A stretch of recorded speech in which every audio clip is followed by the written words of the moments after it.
I could tell you a whimsical tale that's probably very inaccurate.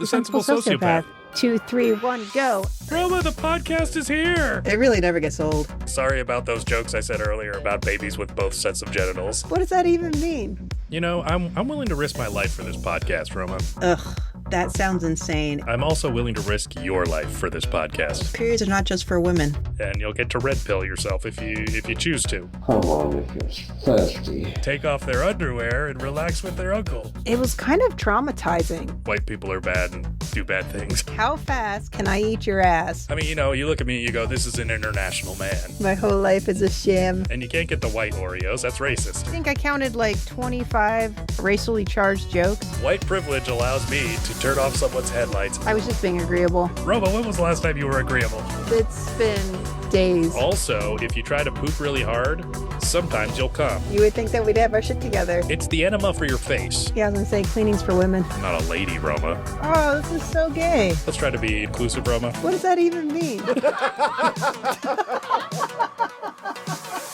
I know these things, Roma. I know many things. Hello, everyone, and welcome to the Sensible Sociopath, episode 87. Woot woot. This is a live episode that has been previously recorded because we wanted to do an interview over Zoom. Yeah, with an author, and we weren't exactly sure how good it would come across, so we recorded it but it came across great, and it's a really great episode, so you should check it out. The author, he goes by his initials, CCMP. His name is Chaz, and the book is Paranormal Expeditions, Hunt for the Friendship, a story of UFOs, Nazis, psychedelics, and the expedition to the edge of the world. Ooh. It's a very good, Roma, of course, a curator of the occult, and so it was a really great interview, some laughs, lots of interesting information. So please like, subscribe, and comment here on YouTube, BitChute, and Rumble. If you are on one of those, please do that. Follow us on Instagram. We're also on Minds and Gab, the Sensible Sociopath Podcast, or at SensockSteve. You can donate via PayPal or Patreon. And, of course, listen to us on all audio podcasting platforms. And here comes the interview.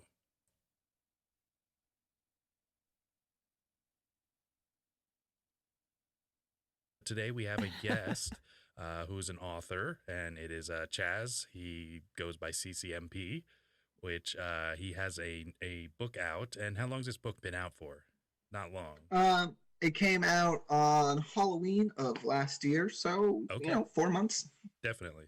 And which chronicles your research and your experience with a probably lesser known paranormal set of events or Case, I pendants. guess. Yeah, I call it the friendship case. It's definitely one that hasn't been, it's not really covered too much. And that's mostly from a language kind of barrier. There's been a few writings, and it's kind of been a popular story in South American, like UFO magazines and that kind of stuff. Since it started, which was roughly the 1980s. But it never really made it past that. Never really made it into the, wider paranormal community. And when I first came across it, I was fascinated. I was kind of hooked on it because it had such a variety of angles to look into. And I was kind of compelled to look deeper into it. And that's what really kind of got me was that, obviously we've kind of befriended each other, and then you're like, oh, we have this book, and so we're like, okay, well, we'll check it out. And as I'm reading it, I'm like, oh, that's interesting. Oh, that's even, like wow, there's a lot of stuff in here that either we've dabbled in, mm-hmm. or, you talk about John Keel, you talk about, obviously paranormal kind of intersections, mm-hmm. Intersectionality. We're big into it.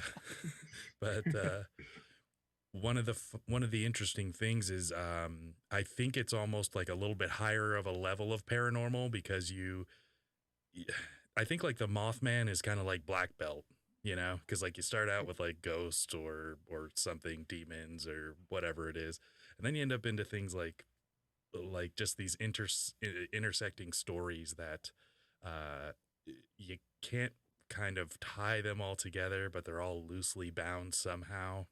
And I Yeah. feel like this Mhm. is one of those, kind of has a central point, but then it has all these weird occurrences around it, which is interesting. Well, as I was reading it, I was noticing because I'm a paranormal buff myself. I've been reading about it since I could read, and the things that you bring tie into it. I'm like, oh yeah, these are all individual cases of Men in Black and Loch Ness monster, Bigfoot. You even go dip into the Fae and the gnomes, and it's interesting. As I'm reading it, I'm like, wow, there's so many layers to this. This is so complex, and it's also interesting because you don't often read about this stuff in South America outside of like native folklore. So it's just really interesting. A lot of things that you would think would be like more European or more American, like Bigfoot and things like that, Mhm. are actually the humanoid creatures. Super exciting. Yeah, that was definitely kind of why it was so interesting when I came across it. Is all of the high strangeness, the variety of entities and creatures and all kinds of stuff happening in this area, and a large variety kind of being centered around this case and this group, and another reason I liked it and um, I initially kind of shelved it is because of the human explanation too. And for people who aren't familiar with the friendship, quick Yeah, breakdown. that'd be great. It was this group of uh, tall, blonde, light skinned, light colored eyed people. I'm going to call them people that were living somewhere in rural Patagonia, right, an island in this vast system of islands. And right around the 1980s, they started interacting with people who would live in these small coastal communities. And some people got rich, some people got healed miraculously, other people got beat up and robbed. So their interactions with people were interesting. There were always these bizarre encounters. And it was a variety of people claiming that they had, seen these people, talk to them. Um, you know, there was enough for me to think that this something's obviously happening. These people are telling stories that are in some degree legitimate because they're all talking about these weird scientists they're encountering in the middle of nowhere. Right. Um, and I kind of initially, when I heard about the case, I was like, oh, tall blonde people, scientists hiding in the middle of nowhere. I kind of went with one direction. Oh, Nazis. It's South America. It became a haven for them after the war, Which I and found that's really kind of where I interesting was too. leaning. I was just saying, I found it really interesting too. I did not know that. Well, Oh yes, the one place I looked into, Villa Bavaria, which was a former uh, kind of Nazi death cult that was in the middle of Chile. Now it's this weird kind of pseudo tourist attraction. But that was a very bizarre place to see the kind of presence there. They've got like a German restaurant, and it's this Yeah. weird. It's a very strange kind of situation. But looking into that, I initially thought, well, here's a human explanation. This is probably what's going on. But when I started doing research, and definitely when I was investigating in person, the amount of high strangeness involved, definitely led me to believe that something more paranormal was going on. I definitely ended up in a spot where I didn't quite, not where I was starting out, and it was an interesting journey. So and you actually, I didn't mean to cut you off, but I was just going to say, you found out about this case and you traveled down there to investigate. Yep. Yeah. Interesting. Um, I thought, if people had these encounters, I could go and have one myself. And I didn't quite see any tall blonde scientists, but I definitely had some bizarre experiences. And I think that seems to be a part of the book that people are really appreciating, and I'm thankful for, because it was definitely kind of a like, well, I'm doing it, I'm cashing out what money I've got saved up, and I'm gonna research this case. And the on the ground research has been a quite the subject of conversation. Yeah, I bet. So, okay, so let's back up a little bit. Um, Now you mentioned Patagonia, which Patagonia is it Chile or Argentina? It's in both. Okay. But my research focused exclusively on Chile and Patagonia. And Patagonia is it's a different kind of climate, isn't it? Because it's very southern and it's cold half the year, and like very high elevation. Is that Yeah. it's like in Yes, the Andes it's sort of? riddled with fjords, which is the Swedish word, because the only really other place you have a similar landscape is in the Finland, Sweden, and Hmm. northern Europe there, where the Interesting. mountains and the seas kind of clash, and you have these thick pebble beaches. Um, it's some places in Alaska kind of have a similar geographical setup, but it's a remote place. You have to travel by boat after a certain point. Okay. There's these long haul ferries. We took one for 26 hours to get to where we were Holy investigating. cow. Um, Is it speculated that isolation is part of the story, that because it seems like Chile's a part of the story, like it's a character almost in the book, just because everything is tied to this, region, I guess. yeah, absolutely. And it was kind of kind of a weird culture shock going there, because it's so much UFOs are so much in the public conscious there. I mean, it's you see it in the art and like every little detail, and um, it seems it's a very open-minded to this kind of research. It's actually one of the only countries that has official UFO research. Now, of course, the Interesting. U.S. government does that. Project Blue Book, we did that in secret, but it's just like a public, it's just one of the branches in Chile. Yeah, the And CEFAA. yes, Yes. they release videos, and they release these interesting things that they capture, and it's just kind of a thing that they know and accept. So when it comes to the friendship case, they're also, that open-mindedness carries over. They're like, yeah, that's I can see that's probably it's just kind of the idea there. The the burden of proof that is needed with a lot of people isn't really there in Chile. They're very open-minded to this kind of spiritual and extraterrestrial interactions. That's pretty interesting. And so, uh, do you feel that the culture of Chile, because they're Catholic, and you brought up part of the religious connections of the paranormal, and kind of explaining things like the friendship. So, do you feel that somehow their culture leads them into more paranormal beliefs? I guess maybe because of angels and demons and those sorts of things, that they see the world through a more magical, lens, or Yeah, less. I think that there's the Catholicism there. It's, I think, though, more in these hard rooted native traditions that have carried on, especially in Patagonia, more so than it has in other places. And that's kind of because it is so rural, right? you can still have these really isolated communities that have these traditional beliefs. So, you know, these paranormal encounters, there's kind of the every one in Chile, there's kind of the urban modern explanation.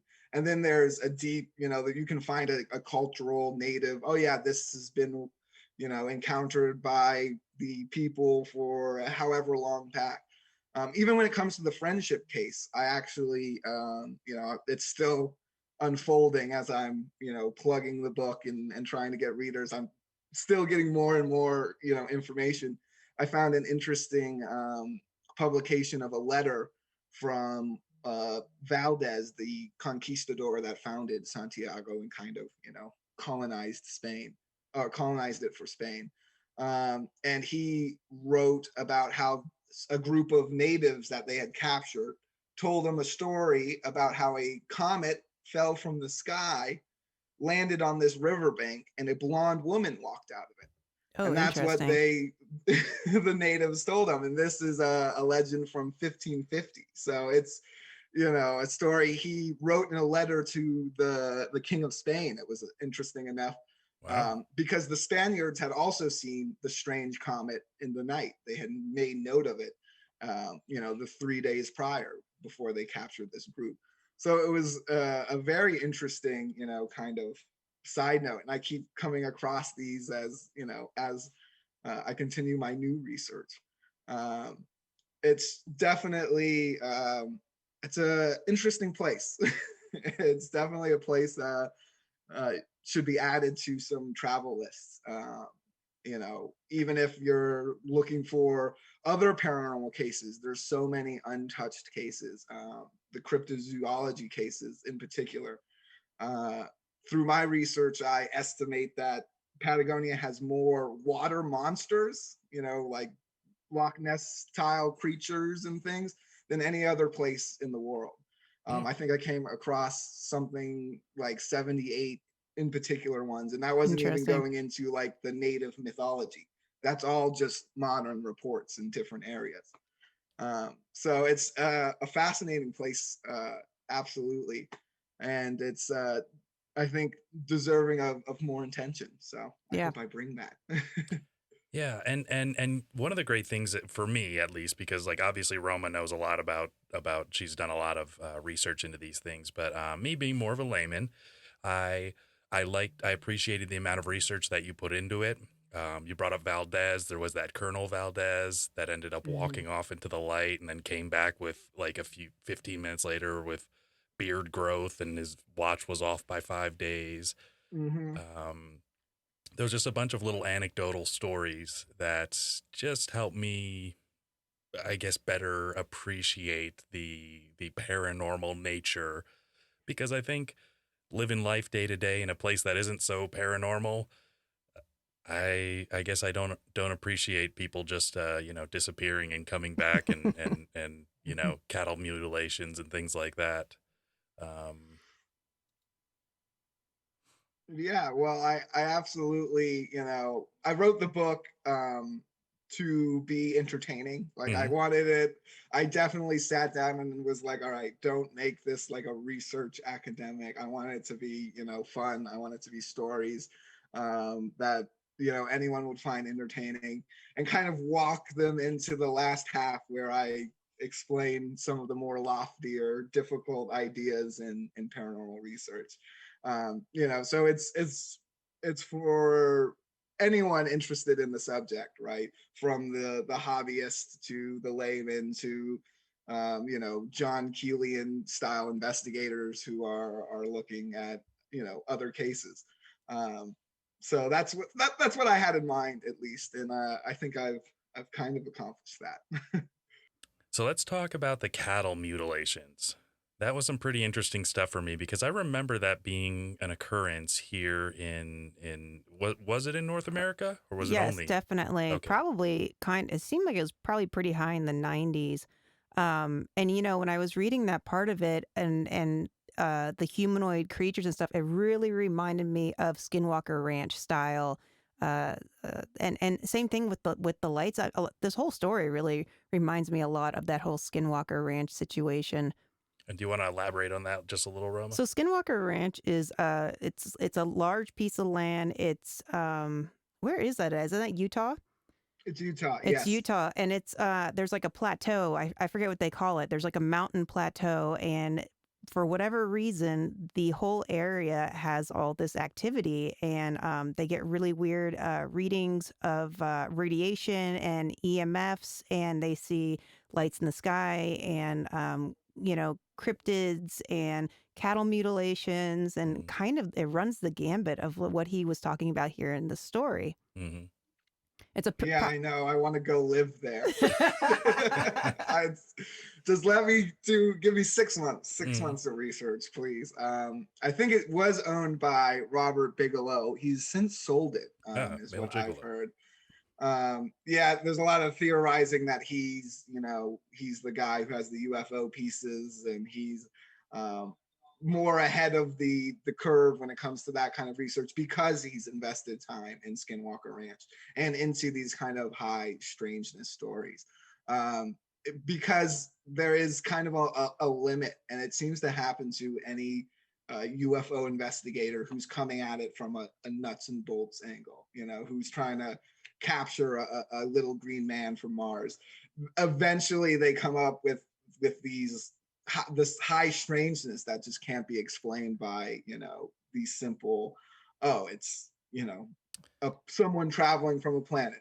It happens time and time again. Even John Keel started off with a more, he was looking at it from the MUFON kind of let's find alien life perspective, and it very quickly rolls into things you can't explain. Did Keel ever write about cattle mutilations or anything like that? I don't know the extent of his work. I just read the Mothman Prophecies. So he did write a good bit on cattle mutilations, a lot on the Men in Black, which is when a lot of that high strangeness rolls in. It's usually after you see something weird, when you have what in some cases seem like robots coming up to interrogate you about your sightings. Very weird. And things like that. And it was even mundane stuff. I think it was Jacques Vallée who cited an example of, this whole small town saw a UFO landing that was in the hills. There was lights, flashes, sound. Everyone witnessed it. So he drove out, and someone took him, and they hiked up, this mountain for something like 4 hours to go to this spot where everyone said it was there. And there were scorches on the trees, and it looked like a legitimate site.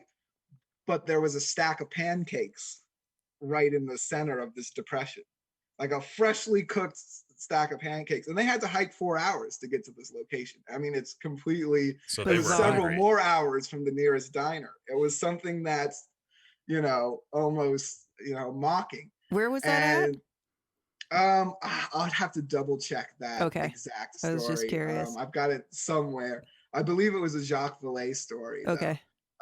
Keel had one that stuck out to me. I believe it was in the Mothman Prophecies, about a little object he found in one of his witnesses' phones. Yes, I think they said it was like a little piece of wood about the size of a matchstick.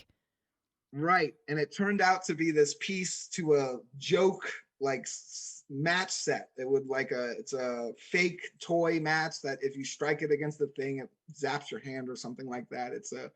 And he had it for years trying to figure out what it was, until he just saw the exact piece in a store one day. And it's these weird little things that are totally inexplicable that start happening.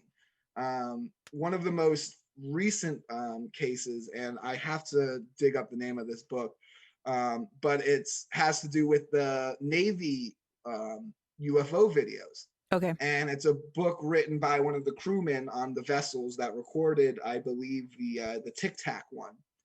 And it basically, people are calling it schizophrenia, but it basically details his descent into high strangeness after having this weird sighting. And it was that sighting that kind of kicked off what was the kind of downslide of his life. He's kind of in this really horrible spot because of it. Was that But it's Lieutenant because Faber? Is it Faber? no, he seems to be all right. Okay. He He seemed seems very to good to me. not Yeah. be. He's a very articulate speaker. He seems, again, he's still at that phase. And it's an interesting thing. I mean, perhaps that's where it'll stay. I know some people are, who have an interest in things like that. They kind of just, UFOs, they're aliens, they're coming here. That makes sense and it checks out. It's when you start doing the weird digging that kind of puts you past that. And for me, it was a reverse effect because I started out as a much more traditional kind of ghost hunting, summoning demons, Ouija board kind of deal. And it was through Ouija board experiments while taking mushrooms that I started seeing UFOs. Not while I was on the mushrooms. It was the days and moments before and after being on mushrooms. That was honestly this, one of my favorite parts of the book is playing with Ouija boards, taking mushrooms, and looking for UFOs. Yeah, well, I'm absolutely evidence-based. I'll do anything if I think it'll lead to some kind of paranormal evidence. It gets me some heat. You mentioned the religion chapter. I was maybe a little harsh on some of those investigators in that chapter. That was But my thoughts exactly. I was reading. I'm like, ouch, that's a little harsh. yeah, that was the more milder version. I had a friend edit for me, and she was like, "You gotta reel it back." So it's got me a little flack, but again, I'm here to find evidence. That's what Sure. I'm about.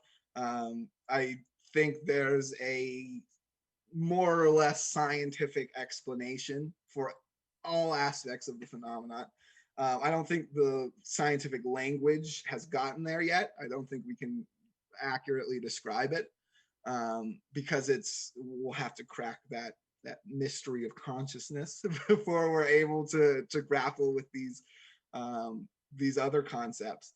But once that happens, I think it'll be something you study in school. What is high strangeness?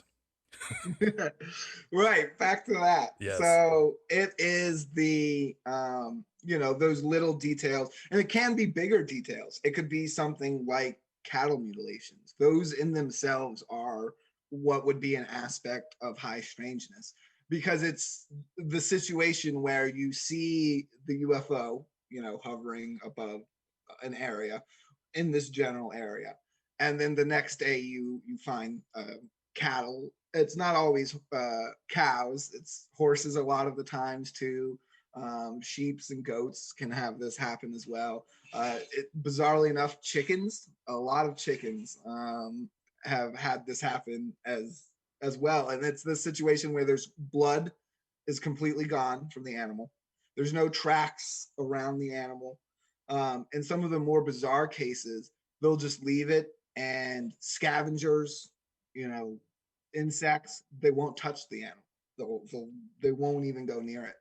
And there's always the image in our minds of the UFO lifting a cow up and then dropping it off after they do their thing and flying off. But in a lot of times, it's just they just see it. They just see it, flies by, and then the next morning there's a cow. It's not necessarily this interaction that's people imagine it is. I think that they've, and I could be wrong, but I'm pretty sure that in the past, when there's been cattle mutilations, animal mutilations, that there's been a high radiation field around them. Do you recall that? In a lot of the cases. Yeah. Yes, in a lot of the cases, not every case. And that's part of the difficulty with these things. I mean, the cases overall it seems to be the same thing that's happening, and there's these similar details. But it would be wonderful if every single cow that happened to had radiation, and then we could be like, okay, well, that's a big That would be great. But it seems that some of them have these high radiation levels, and then other times, people will come out to investigate these cows in full hazmat suits and things, and no radiation's present. So it's definitely a bizarre situation. Now, sorry to beat this like a mutilated horse, but is high strangeness, is that a term that is utilized by a certain community, or is that something you where did it come coined? from? I definitely haven't coined that. I believe John Keel probably was the first to Ooh. coin it. You'll hear other investigators talk about it, kind of the Hellier team. I don't know if you guys are familiar I with am them. familiar. Yeah, they often talk about it in their project, Okay. and there's some good examples of that in their project. I'm not so sure about some of the evidence they've collected, but I It's really love the project, it's and super it fascinating. definitely, yeah. Well, it's a good example of what actual investigation looks like. A good investigation, compared to Ghost Adventures, where they go for one night, they talk Right. into a voice recorder, they film some dust, and then they go home. Right. It's an actual kind of more of a dialogue with the phenomenon. And when you open that up, you go down these weird routes. And I think that's a good example of what they're doing. I'm sure it's going to get weirder if they continue their research. And speaking from my experience, it tends to. Right. Anybody that hasn't seen Hellier, it's a group of investigators that go down. Do they go to where do they go to Kentucky or Kentucky, yeah. Kentucky, and they're investigating basically like gremlins, Cave goblins, cave I goblins. think Yeah. is how And they it's term it. and it's on Amazon Prime, and there's 2 seasons. It's super interesting. No matter what you think of it, just the way that is laid out, it's very interesting. So I recommend it. Yeah, I Interesting. do too. I think it's a good, genuine investigation. It's my book is kind of similar in thesis. They had an interesting start to their case, and they just went to a place to check it out. The start of the friendship case for me wasn't quite as personal. I think they got a direct email, but I was doing research on the From a case cave one goblin? day. Um, watch the show and find out. Yeah, Right, okay. exactly. But the synchronicity that started my kind of investigation into this case, where I decided, okay, I really am gonna do this, is I was looking into general research and I came across a newspaper ad that was written from someone in Sarasota, Florida, which is my hometown. It was written in a newspaper in Patagonia in English, and it said, "To the friendship, I'm the professional engineer that you visited in Sarasota, Florida last year. I didn't know who you were then, but I know now, and I would like to join you," or something. That was Oh, the antithesis. that's really Maybe weird. not the exact words, but yes, that for me was the moment I was like, they've been here. That kind of made it more real. It was enough to like solidify it as kind of a more real And phenomenon. did you already know who Uh, the friendship was at the time? yeah, I had heard the story. I had heard someone, Okay. talk about it, and I had done a little initial research. But when I came across that additional detail, I think it was almost a year after I had initially heard about it. That was when I was like, okay, this needs to be looked into. And now that I'm back here selling books for the next few months, I'm going to local pubs and stuff and setting up a thing to sell books. I'm asking everyone if they know an engineer that could have possibly written this ad. That's one of the leads I'm really trying to follow up now, Very because nice. that's a story I have to get. I need to know about. Very interesting. Now, have you ever thought about investigating Florida Man? So that's actually uh, not necessarily a myth, but there's a Oh, thing he's called the real. Sunshine Law, Okay. and that means the newspapers in Florida and anywhere can go to the police records in Florida and publish them before trial, before official charges. They can just publish the police report. So that's how they're able to get those juicy headlines. Crazy stuff happens everywhere. It's just we report on it. Yes, and actually, I've heard that the police will actually just sometimes they'll just send the story to Mhm. they'll send the reports to the newspaper because they know they're going to ask anyways. They're like, here, you're going to want this Yeah, one. I'm So sure some cops are getting a little kickback for Florida Man stories, just a the pizza good party every ones. now and then, Yeah. you know, little dominoes to grease the wheels. Yeah, but it is a weird place.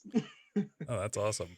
Um, and so also there seems to be a uh, almost a Bermuda Triangle sort of deal going on, and I wouldn't say that it's like disappeared planes as much, but just odd occurrences with flights. And there was the one that they were talking about. The guy had a suicidal co-pilot, and it was 149 people on the plane, and he just decided to take it down. Yeah, to crash it. Yeah, Jeez. that happens. I'm like, and that's, um, why can't you just, I don't know, jump off a roof, or there's so many other ways you could go and not take 149 other people with you. yeah, it's terrifying. It's one of those stories I wish I just never heard about because every time I fly in a plane, it pops up at least once. It's just you can't help but think about it. Yeah. You're like, who looks gloomy? You know, Always say hi to the pilot. Be like, "Hello, yeah. how are you? Have you You lost look weight? good."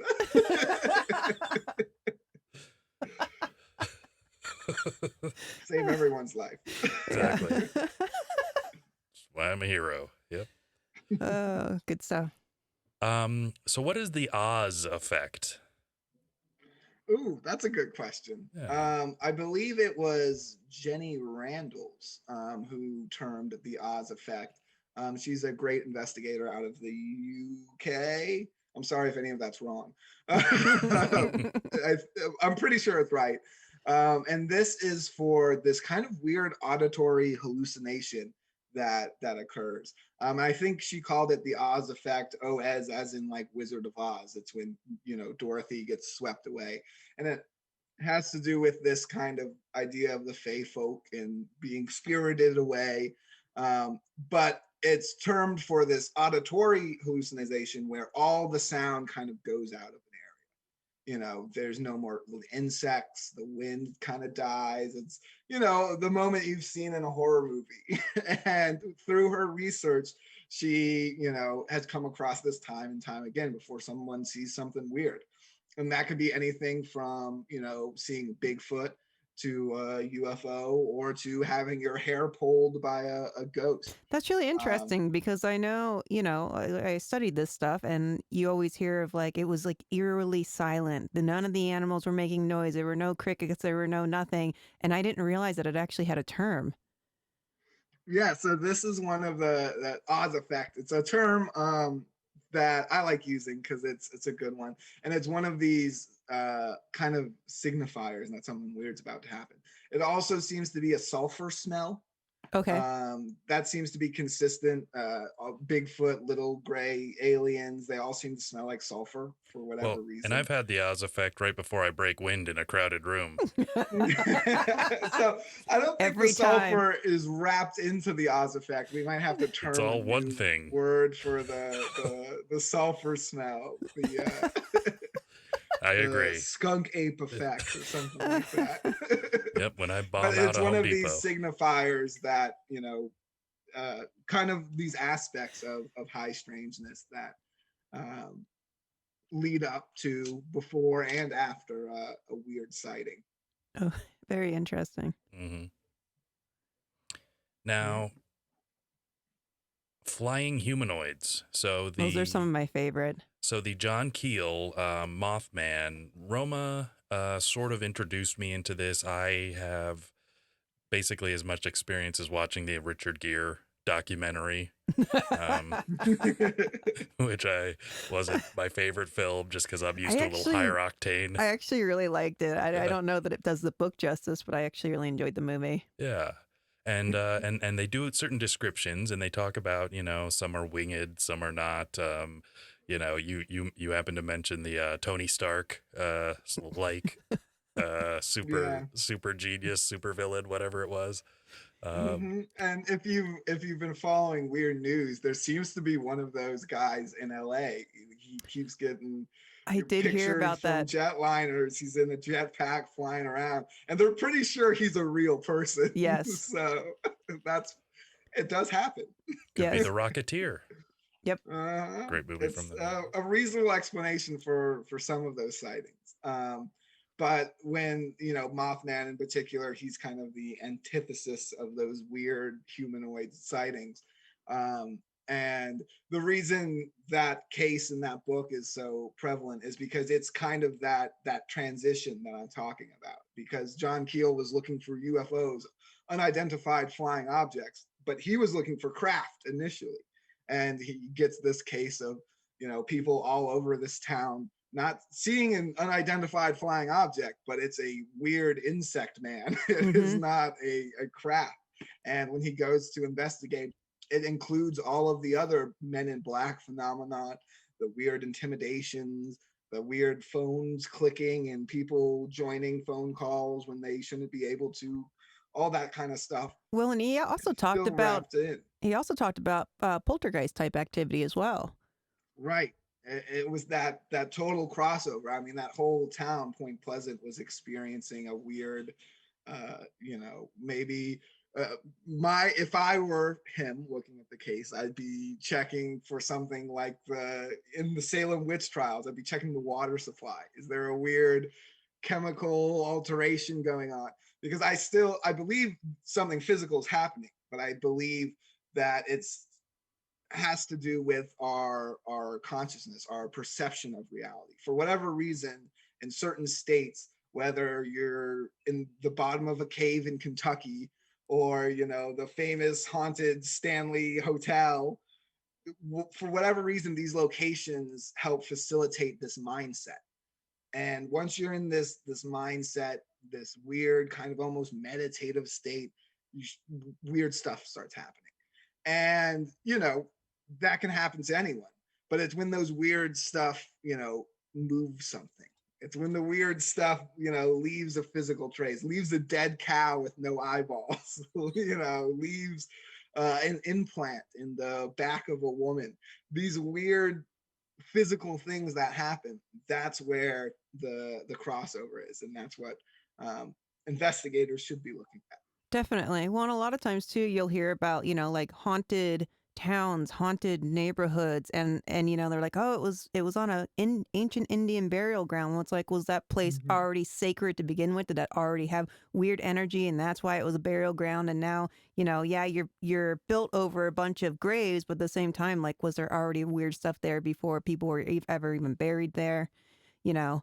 Just like at the Skinwalker Ranch, they get all these really weird readings of radiation and EMF, and everybody that goes there has these really bizarre experiences. Yeah, it seems to be the two constants seem to be there's something about certain locations, and then there's something about certain mindsets. And I choose that instead of saying people, because I don't really buy into the whole, the mediumship and whatnot. I think there's a legitimacy to it that can't be denied by some of the experiments, some of the ESP research there. There's legit stuff, but it gets onto that role playing kind of fantasy world really quick, and that's what I kind of try to stay away from.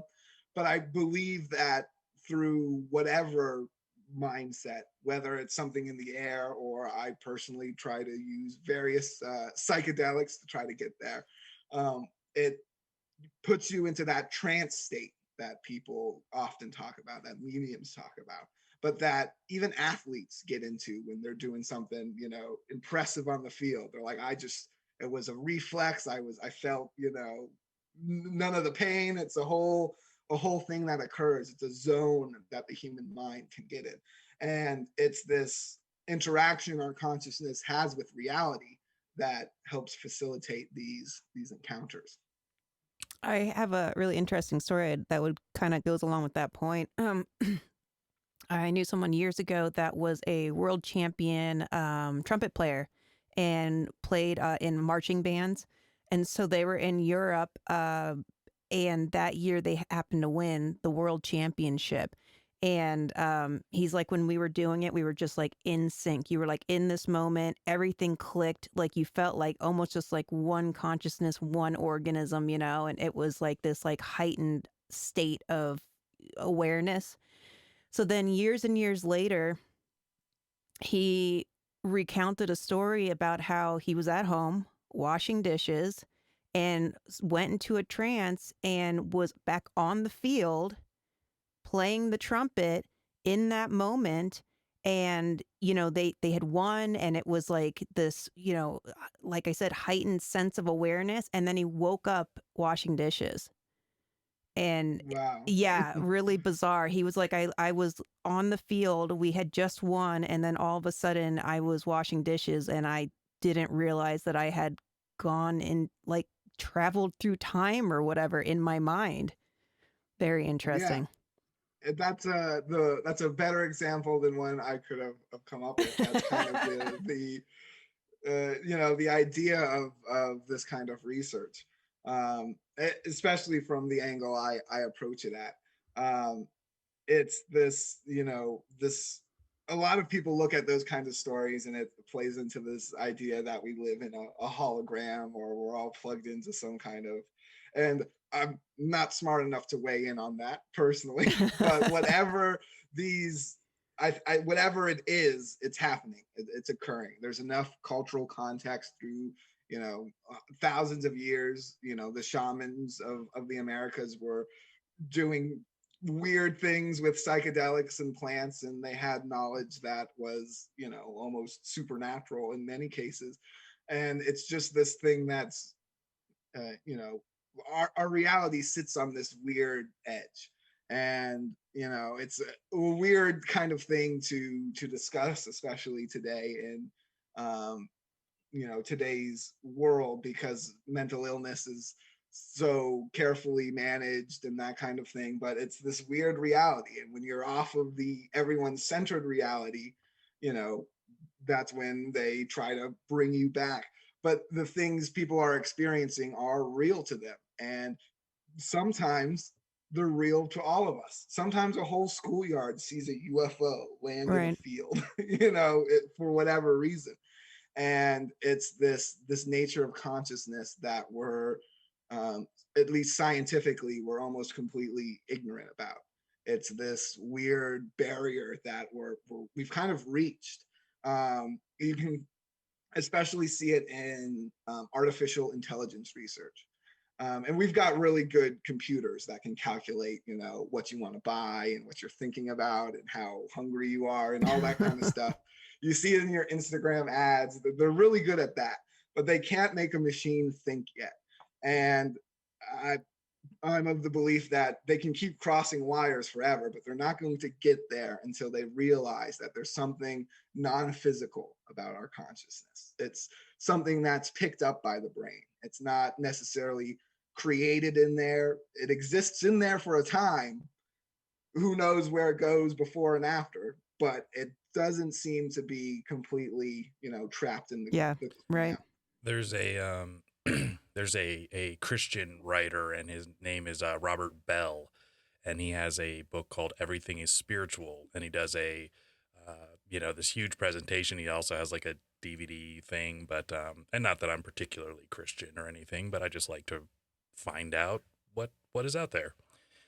And and that was part of I guess my that all things on earth are terrestrial, and we like are connected somehow to whatever that higher power is. We have this conceptual God, and and I think it's a very interesting thing that we're the connection between, whatever is beyond us and, the material world. And Yeah.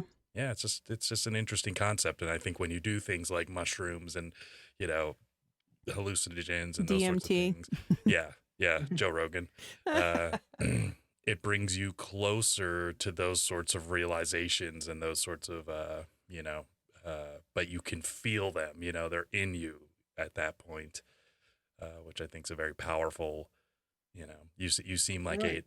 a further enlightened person than most people would be, probably because of your pursuits. I would say. Yeah, I try to stay away from those terms. I think that's kind of the snake biting its tail once you try to, you know, be like, oh, I am pretty good at, Yeah, it's sure. kind of a Maybe a whole, little more especially when it, self-aware. yeah, comes to like the, enlightened ideas. I don't necessarily recommend anyone, go to a foreign country and take LSD in a weird place and then hitchhike back. It's Unless not you want, necessarily the best idea. You might be able to write a pretty good book about yeah, it, unless you want to have a but super cool life. but back to the idea of the everything is spiritual. If you're looking for a more kind of scientific perspective on a similar idea, Mhm. you can look into biocentrism, and I believe it is Dr. Robert Lanza, who's a neurosurgeon. And that used to be important, before Ben Carson, all that. It used to be oppressive, but he's a neurosurgeon, so take that with a grain of salt. Uh-huh. But his theory of biocentrism is that um, that you know the extension of our senses. We have our five senses, and then 6 and 7 are space and time, and that those are only perceived at the electrochemical level in the brain, and that our physical reality has nothing really to do with those two things, and that they can be altered, just as you can alter your other senses. And he's coming from a very scientific perspective. It's not the biggest book in the world, but it's academic. But it's a very detailed analysis of this idea, and it gets into quantum mechanics and relativity and things I'm not qualified or smart enough to explain Hmm. or talk about.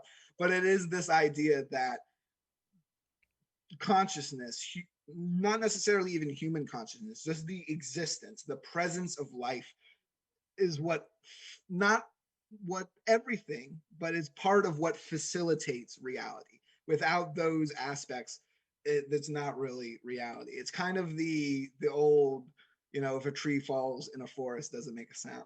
The answer is yes, but not because of it makes waves, but because there's insects and birds and animals who are going to experience those waves. If you take all the eardrums off the planet, no, it doesn't make a sound. It might make a vibration if there's something there to feel a vibration. But if there's nothing there, then no, it doesn't make a sound. It doesn't make a vibration. It doesn't exist. And it's kind of this idea, and again, it goes into the maths behind it and all that kind of stuff. But it's kind of this idea that theoretical physicists are trying to tackle today. And they're trying to tackle it with math and theory, and the answer might be UFOs. They're looking at the wrong place. That's So, well, and and then that gets into the philosophical side of things, because when you are talking about a tree falling in the forest, it's like, yes, you would assume that this would be the reaction would be, yeah, the waves of sound that impact the air. Um, and you also said that there was also a an explanation, like a scientific explanation for all of the paranormal phenomenon and everything. But to me, it seems interesting that you would also use things like hallucinogens, because that is more of a spiritual endeavor. That is more of a less scientific and more. Yeah, this is definitely an aspect that's difficult about my research, because by the nature of it, I kind of I discredit myself by being on these substances.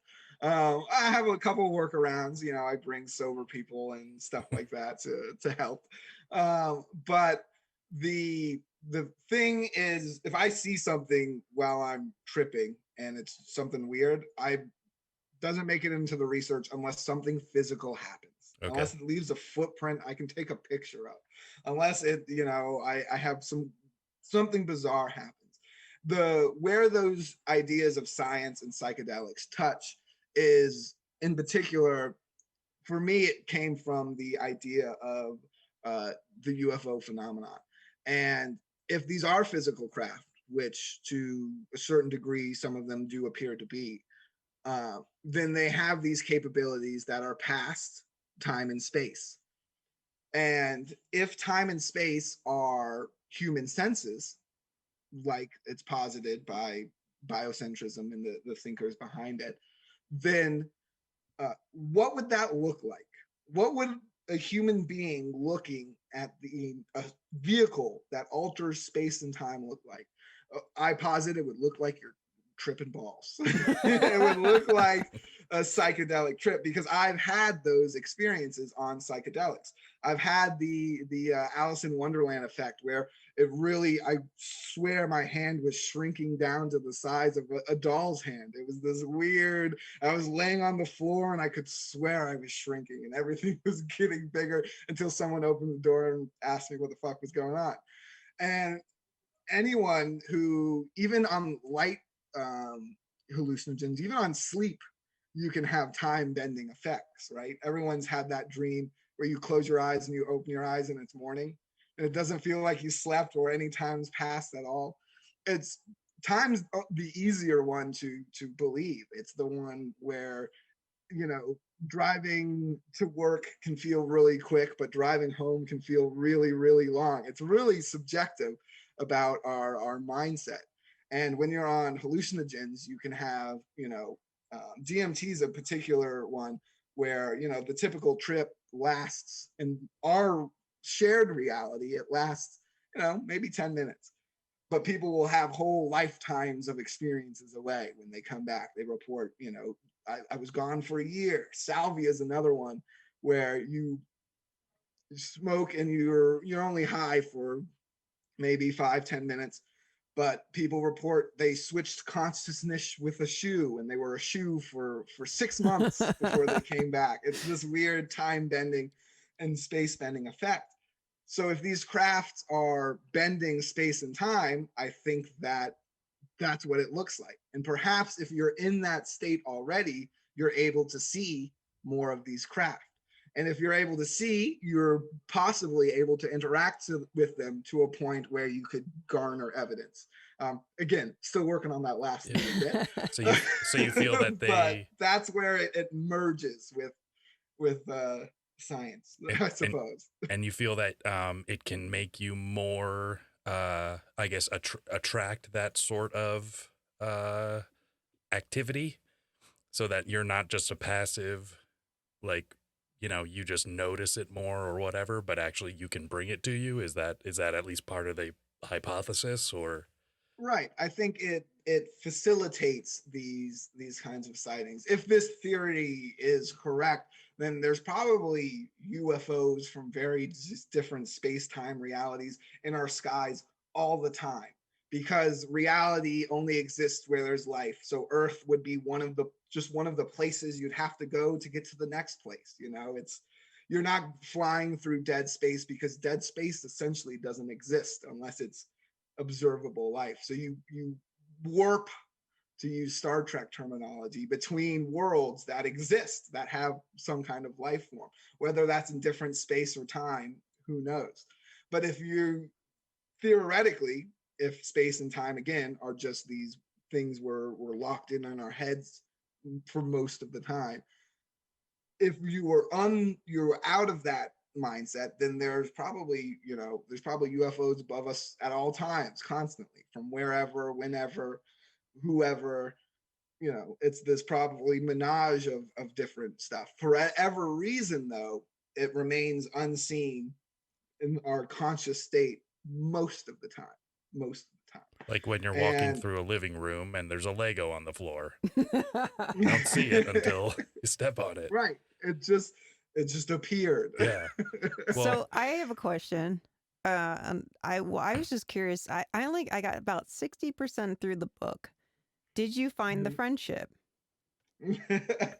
Unfortunately, I did not. I went to a couple islands. I interviewed some very intriguing eyewitnesses who had some strange stories. And when I tried to investigate further, they gave me a direction of this island that they saw a UFO land at, essentially. We tried to get closer to the island. We tried to land, and our boat's engine broke. It sputtered out. We had to beach ourselves on a different island. And we were stranded for a few hours before someone was able to get a message out on their phone. We had to walk up and down the beach in the rain, trying to get this message out. And we were towed back, and my budget was empty. So I couldn't afford to, try again and hire a second boat. So it kind of, unfortunately, I did not find the friendship. Darn it. I did find a wealth of, UFO encounters from people who lived in the area. And I'm eager to go back sometime in the future. Maybe not the near future. I'll sit on it for a while, but I definitely I don't think it's done with me yet, I think is the better way to say it. I think it's definitely started a weird string of activity. So Hellier, which you're saying you didn't think that the phenomenon was quite done with you. In Hellier, they were having phenomenon happening around them, and I don't recall as to whether or not they were having like hauntings type phenomenon, but I was curious, like, have you had any type of like poltergeist activity or anything of that nature? So not anything quite poltergeisty. This on New Year's though, um, I was with friends, and we were, having some drinks and some smokes out on the back porch. And this is the same area I conducted my Ouija board experiments that resulted with, kind of UFO encounters. And we saw this orange perfect sphere, very bright, and it was going across the sky. And I initially thought maybe it's kind of like one of those paper lanterns with a candle or something. Yeah. But the color was so bright and consistent, and it was hauling ass on a pretty much breezeless night. Nothing was going on. No fireworks or anything in our area. And it was actually my friends I was with, they're not paranormal investigators, normal people that were like, holy shit, that's a UFO. They like kind of hopped up and were like, what the hell is that? And interestingly enough, it looks almost exactly like the UFO that was seen over Santiago in the 80s. My book starts with that story where the entire city sees this UFO. They film it for the news. It's this weird orange sphere, and everyone saw it. And one woman was able to reportedly communicate with it over her ham radio, and she said it was the friendship aboard that she was talking to.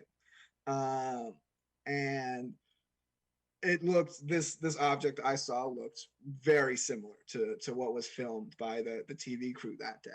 And it was kind of a weird one-off, and I wasn't really thinking too much about it. I noted it, and I kind of wrote a little thing about it, and I was like, maybe I'll put this on my website.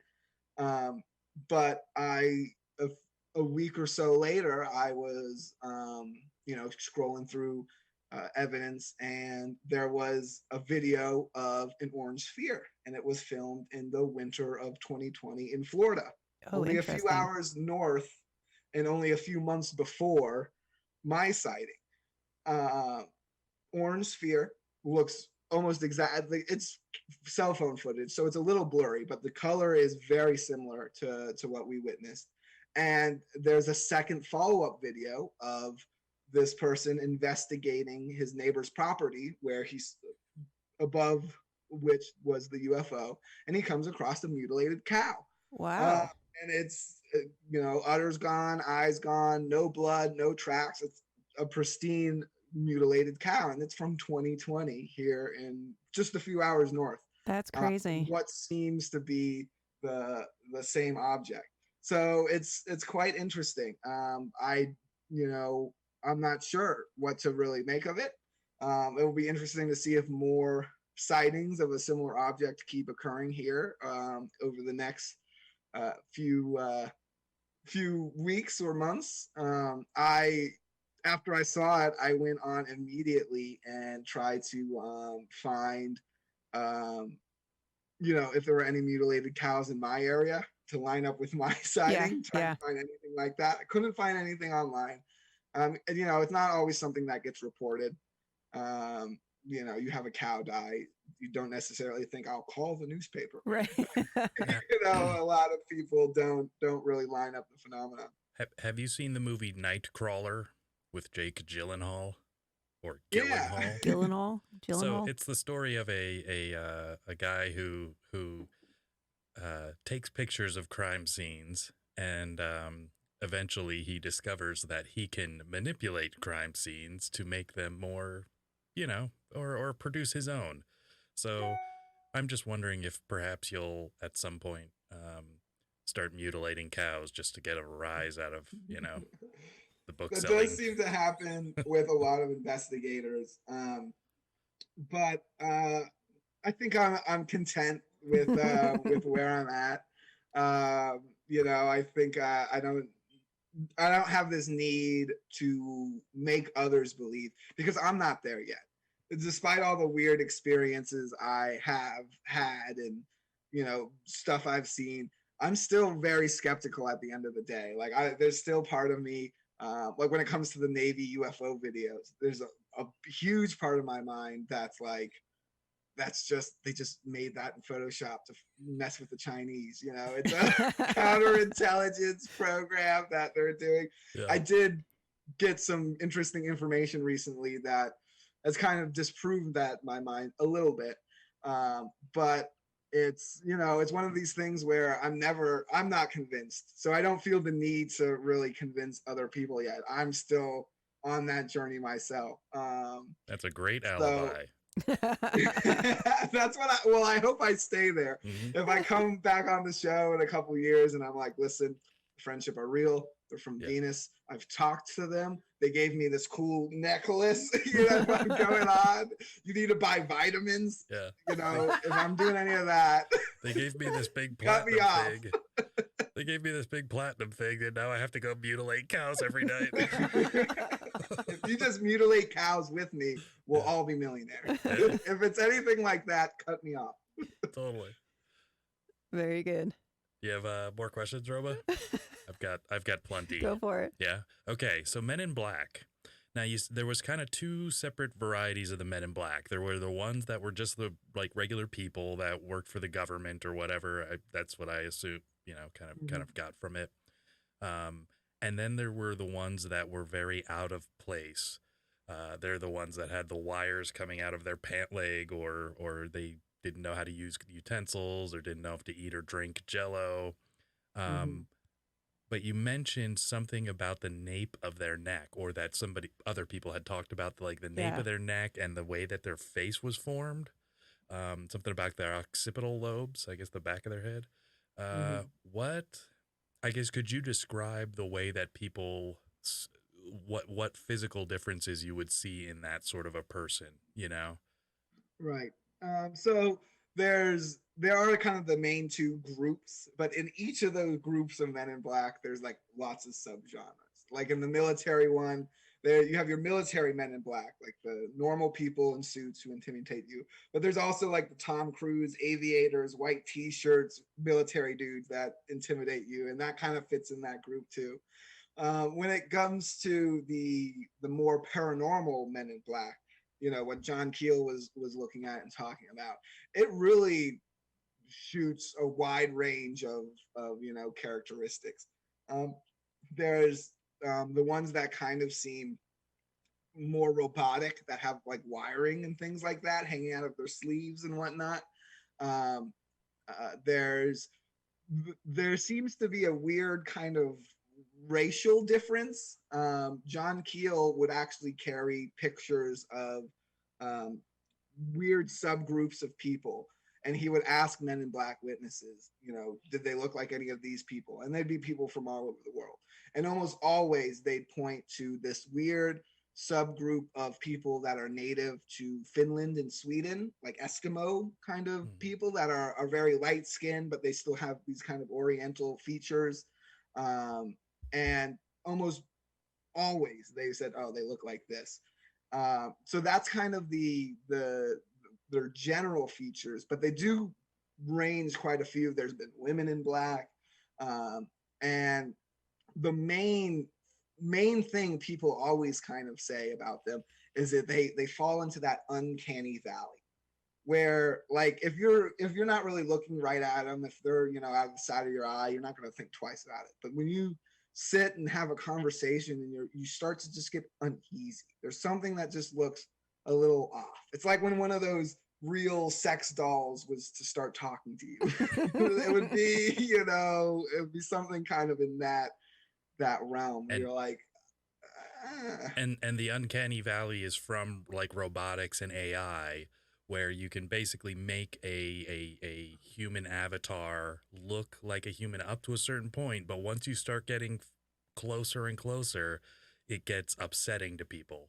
Like it right. gets repulsive to people because Yeah, it's if you not. draw a little smiley face on the robot, everyone's cool. Yeah. But if you try to like put a latex mask on it, Yes. it makes everyone uncomfortable. Yeah, And it's like if it looks like Toy Story, you're good. If it looks like, you know, whatever beyond that, anything beyond that, trying to get closer, that's when people, yeah, that's the uncanny valley. There's this place yeah. where, Or even when real people get too much plastic surgery, it can Right. start to get into that realm where you're like, it's just kind of I mean, it just got a little work done.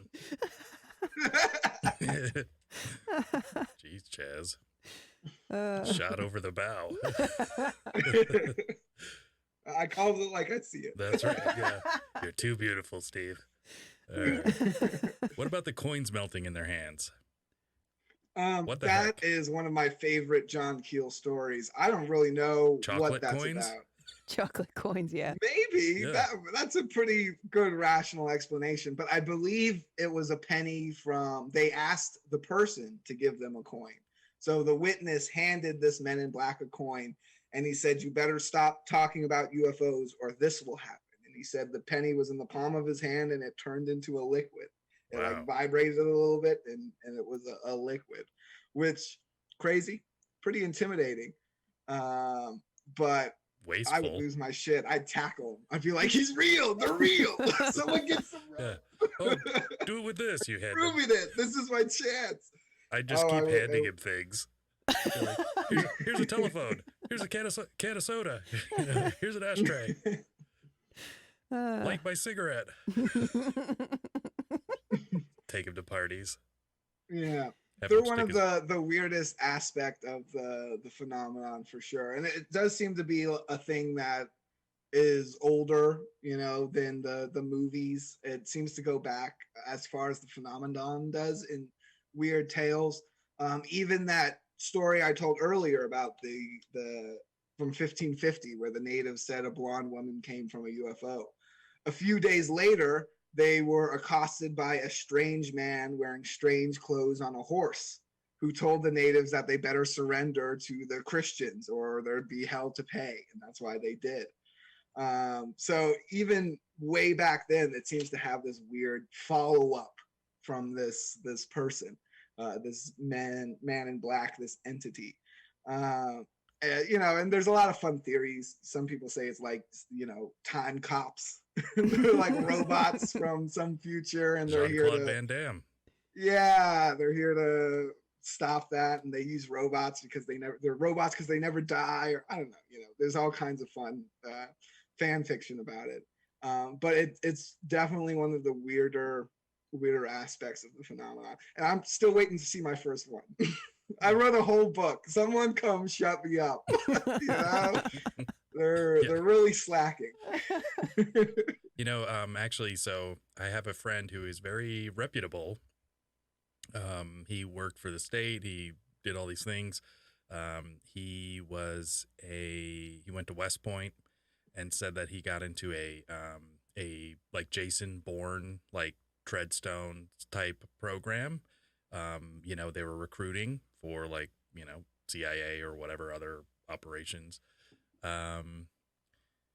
So his dad was a man in black, and his dad would never talk. They had 7 kids, you know, grew up like, I guess, kind of out in the middle of nowhere on like some, you know, farmish place. But, you know, all the kids are very successful, and like anyways, I guess at a certain point his dad was dying, and he said, Dad, tell me like about what you did or whatever it was. And so Hmm. I guess the only thing his dad would say was, think about bees. So like, yeah, When I was That re- is so wild that you said that. yeah, when I was I'm reading sure your you. book, you mentioned bees, and I totally thought of that hmm story. yeah. That's That's literally, fascinating. yeah. But I think what he was, I mean, because we continued the conversation, but obviously he doesn't have any more information than that. But we were thinking the way that they communicate and things like that, like perhaps the way they use pheromones or whatever it is. Um, but then there's the, whatever, the bumblebee or So the honeybee.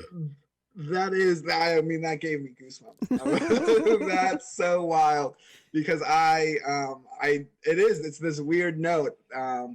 And it was funny. One of the other podcasts, they didn't have me on. They were just covering it, and they were like, "This is a weird story that I've heard some stuff about." And they cherry picked that one little story. It's a paragraph or two out of the book, but it talks about when I met this guy in Morocco. And I think there's a more in-depth write-up about it on my website. But this guy, he was quite interesting. So he was a friend of a friend. Um, he lived in Tangier, and we met at like one of these road stop cafes or whatever. And I'm all into this kind of stuff. And Why were you in our friend Morocco? uh, adventuring. I was just, I was backpacking. I was doing volunteer projects. It's what I did out of high school.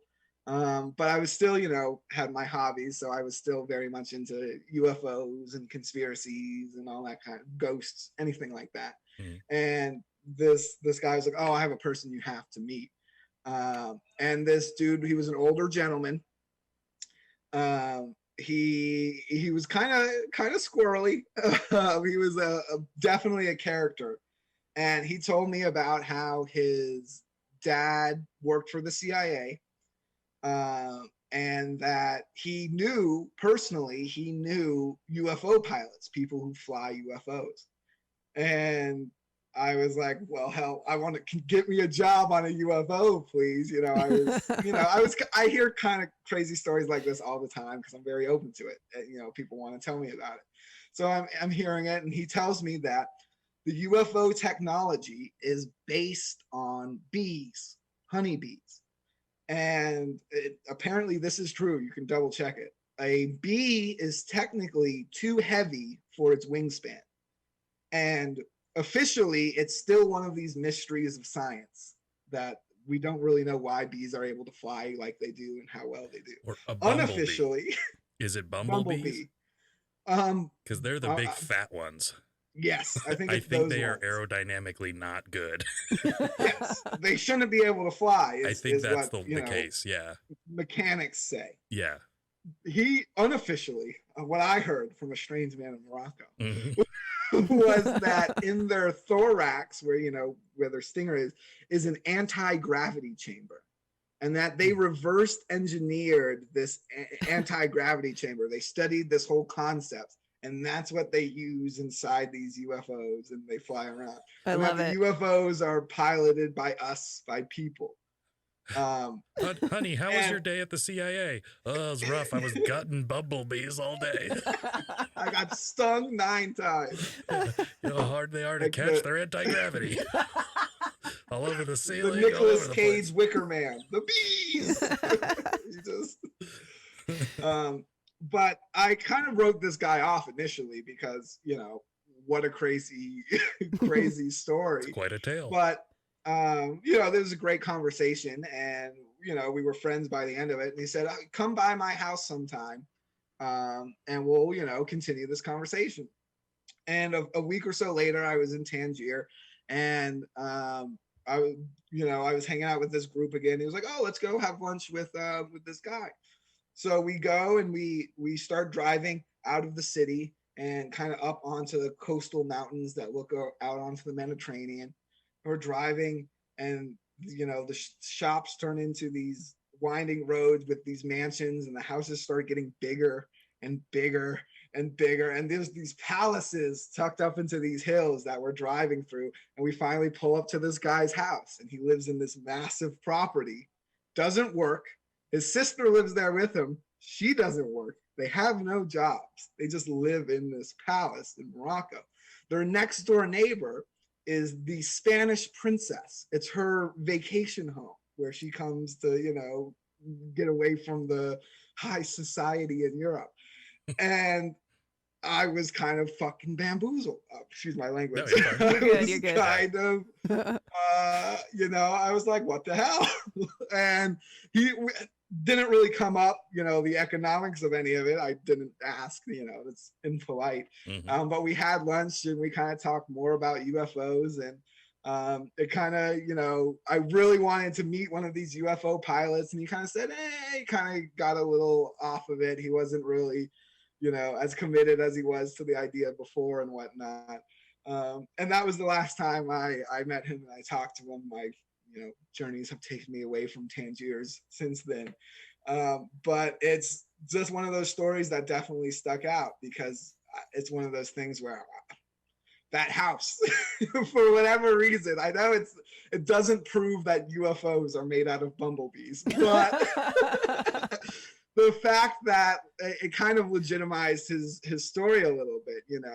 The Tangier used to be the neutral zone, where after World War II, it was this international area where anyone could go and you wouldn't be arrested. And it was this weird kind of area. The beat writers went there and wrote a bunch of stuff at that time. And it was a place where people got murdered for spycraft a lot. It was kind of just this area where spies would hang out, especially after World War II. So it kind of it was just a weird lining up to his story in an odd sense. And again, I haven't really heard much more about it other than now with your story. So I'm my mind's blown over here. So you got another book started now, right? Yeah. You're going to go hunting to be, So bizarre. I got to check into it. I got to get some bees. Yeah. I have a cousin. She has bees. I'm going to have to shoot her a message. Yeah.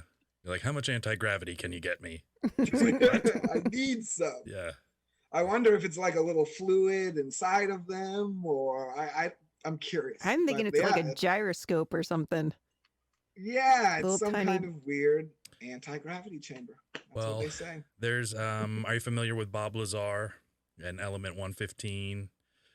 And how they believe that, when powered by a large power source that they don't know how to create, or that, that at least in his knowledge, they hadn't figured out how to recreate, that they could use Element 115 to shift gravity to anti-gravity or somehow. And he believes that's how the Tic Tac or the whatever flies, is because it just basically turns in one direction and then just turns off gravity or turns on and gravity. It just falls. Yes. Yeah. So you're basically falling through space. Yeah. I think you could reach infinite speeds like that. I think that's, that kind of checks out for what we're seeing happening in the sky. These quick turns and jets, all of that would be possible with that kind of, propulsion system. The Bob Lazar case is, it's certainly one that I spent a lot of time thinking about. It's one of these cases where he was talking about Element 115 before it was even confirmed to be an actual thing. People make a lot of that, but anyone who was reading academic journals at the time could have predicted that coming. So it's not necessarily the smoking gun. And the periodic table of the elements goes 114, 115, so it's exactly. It's not, we get it, it's impressive, but the interesting thing is they were able to prove his records to a degree, right? So they weren't able to find the military records, but they were able to confirm he was at Los Alamos Air Force Base because he went to see the base doctor from the time period. He wasn't scrubbed from the medical records. So that's how they kind of confirmed that, he was at least working there. And I think one phone list, I think they had a phone list that he was listed on that was just like a piece of paper someone had. Yeah, from that time there's period. these various details that make me believe his story. He himself, when you watch him speak, he seems like a scientist. He seems like an analytical mind. You Oh yeah. know, it doesn't feel like he's spinning a yarn. It sounds like he's relaying what happened. I love his story too. I Mm-hmm. love because he said they had several UFOs under the ground that they were working on, and the one he was working on, this is my favorite detail, it was dug out of an ancient archaeological site, which so cool. I Mm-hmm. mean, it's such a cool book, which is why the back of my mind doesn't believe it. He also said, and he's open about this, he says he doesn't know if it was true or not, but he says while he was working down there in that base, he opened a door that he shouldn't have, and he saw two scientists in white lab coats talking to a little gray alien. Mm-hmm. And very quickly, someone shut the door and scuffled him off. Mm-hmm. And he himself thinks it might have been like a prank or like a weird thing that they were like doing, like a psyop they were doing on their own employees kind of deal. And part of me thinks the whole story is a psyop on the public. Like it's part of this extension of that idea that they're, faking the UFO videos. It's the idea that maybe Bob Lazar, they were like, you know what, Bob, you're a good employee. You're a smart dude. I've got a retirement plan for you. We'll give you this amount of money every month if you go on Joe Rogan and you go on TV and you go and you tell this crazy ass story, and we'll erase some of the records, but we'll not erase all of the records, so that it looks like we try, like it seems almost too perfect. It seems like it's such a good story that part of me is like, nah, I don't want to believe it. Have you seen Windy City Heat?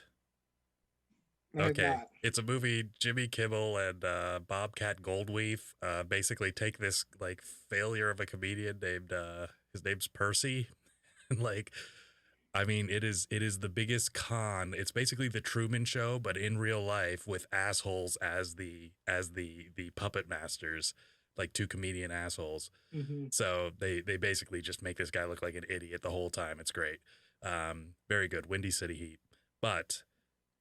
What if it was that they didn't go, hey, Bob, you have to pretend all this stuff happened? What if they were like, oh, we'll just set it up so that he thinks all this stuff happened. And then we have the perfect person. He's brilliant. He's a little nutty, definitely not your usual type. And now he goes throughout the rest of his life. It's almost like getting someone to be a communist. You bring him to Russia, you fool him into thinking everything's great. Don't show him the starving people. And then, then they go off and they're Bernie Sanders, Well, that's a reasonable theory, and it's equally as possible as the one where he just signs a retirement plan. The reason I prefer the first story is because the second one sounds like a massive waste of taxpayer dollars. Oh yeah, I would be so upset if all the underground UFOs were just fake props they did to fuck with a guy. That would be totally. I mean, that would be a hell of a story. All the security but I stuff. would be upset. All that was just nothing. It's just like some guy just slid the door open for him, some fishing line. It's all for him. It's just him too. Exactly. There's no one else. I don't know. That's a pretty good theory. Could be. Throw somebody off the trail. And he definitely, it sounds like when he speaks, I think he leans towards that explanation when it comes to the alien he saw. Because every time I've seen him be interviewed a few times, and every time he relays that bit, he's very tentative, and he's like, I really think they were really think it was probably like a puppet or something. They were messing with me. The other bits, he does sound like he saw some stuff that he thinks is legit. He said himself that the scientists he was working with, including himself, they were hopeless when it comes to how these craft work or function. They had no idea whatsoever. So that kind of clashes with our B theory, because the B theory would suggest that we have a pretty good idea of how at least the propulsion systems work. But maybe, maybe they do, and he's the scientist they bring on for rudimentary stuff. Make sure they didn't miss anything. That could be why EpiPens are so expensive. Yeah, there you go. It could be why we keep losing the bees. It's why we're having a crisis. They're farming them for anti-gravity. Exactly. So we're coming up on the end of the show. Do you guys want to cover anything? I don't know. We've had plenty of stuff we've covered. Definitely talked about a lot of stuff. Yeah. What about if you plug your book and where we can find you? Yeah. So you can find me at Chaz of the Dead. That's on Instagram and Twitter, and chazofthedead.com. I post all the interviews and articles and stuff I write up there. The book is Paranormal Expeditions: Hunt for the Friendship. You can find it on Amazon in ebook or paperback. The paperback's pretty nice, so I recommend that one. So that's Paranormal Expeditions: Hunt for the Friendship, a story of UFOs, Nazis, psychedelics, and an expedition to the edge of the world. I found it very interesting. Yes, I definitely would recommend it, and I'm glad because I didn't want our first book recommendation to be a bad one. So I'm very happy that it's a very interesting book full of all the stuff that we love. Yeah, if you guys enjoyed this conversation, you need to read the book because it elaborates on that. Yeah. And I think we should definitely just have you back, even if it's not for another book. We should just have you back just because I'm sure we could talk to you for hours about all sorts of crazy crap. This is this kind of stuff that I nerd out on, so... Yeah, this is why for Roma. Sure. This was a blast. I'd love to be back, talk about any kind of weird stuff. I love it all.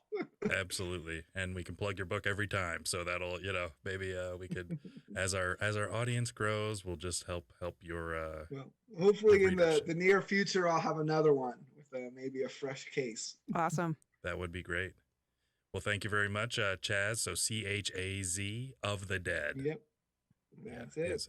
At Instagram. Thanks, guys. And, Have a good night. Awesome. Yep. All right, guys. Bye-bye. Thanks again. Mm-hmm. See, I told you it was a good episode. It was the best episode. So Roma loved it because she got to flex her occult muscles all over the place. It's kind of nerding out a little bit. Totally. So we'll definitely have to have Chaz back. He's a great guest, very interesting, full of life, that young man. Drinks good beer. Yep. So please, if you haven't subscribed, please do so here on YouTube, Rumble, and BitChute. Thumbs up, like, share with your friends. Check us out on Instagram, Instagram, Minds, and Gab. Donate to us on PayPal and Patreon, and listen to us on all major podcast platforms. Other than that,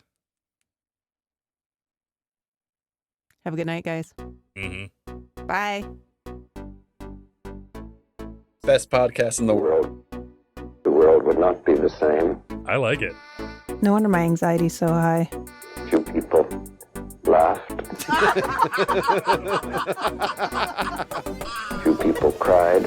Oh, what's in the box? Most people were silent. And that was it. Now I am become death, Sounds like a bad time. the destroyer of worlds. Yeah, so this doesn't seem like a great idea to me. I suppose we all thought that, one way or another.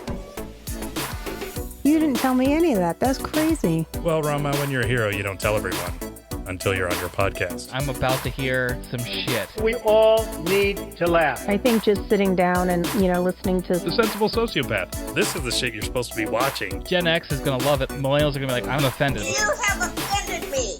Also, my dog has a giant dick. Oh my god, that's enormous. I love it. It's still a racist dog whistle. Where you kind of have like a rotating cast of characters. We're talking baby seals, eagles, wolves. I'm just glad we're not going to have to eat with racism anymore. It's worse than the butthole. We're technically considered propaganda. It is very contagious. I think we really need to talk about environmentalism. Like, are they studying pine cones? Make yourself a nice stingray omelet. That's how Steve Irwin died. Cholesterol. It's fucking delicious.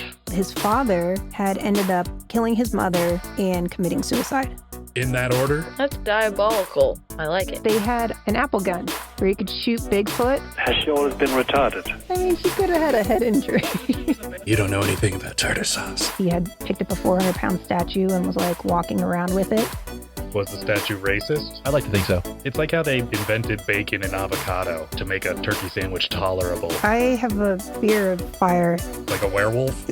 Daniel, you've been our greatest viewer. Well, Daniel and Sarah and Katrina. Daniel!